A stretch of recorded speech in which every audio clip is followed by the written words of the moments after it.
நீங்கள் இப்பொழுது இருக்கிறதை பார்க்கிலும் 1000 மடங்கு அதிகமாகும்படி கர்த்தர் உங்களை ஆசீர்வதிப்பாராக.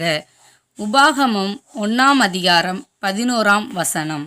இஸ்ரவேல் ஜனங்களை மோசே எகிப்திலிருந்து கானானுக்கு நேராக வழி நடத்தினான். அப்போ இஸ்ரவேல் சிலர் எகிப்தின் பழைய வாழ்க்கையை நினச்சி முறுமுறுத்து மறித்து போனாங்க. ஒரு சிலர் இறைச்சி இல்லை, தண்ணி இல்லை என்று சொல்லி கர்த்தருக்கு விரோதமாக பேசி இச்சையினால் மறித்து போனாங்க. அவங்க அந்த இடத்த 40 நாளில் கடந்து செல்ல முடியும். ஆனால் ஆண்டவரே அவங்களுக்கு உணர்வு இல்லாததுனால 40 வருஷம் தாமதமாக்கினார்.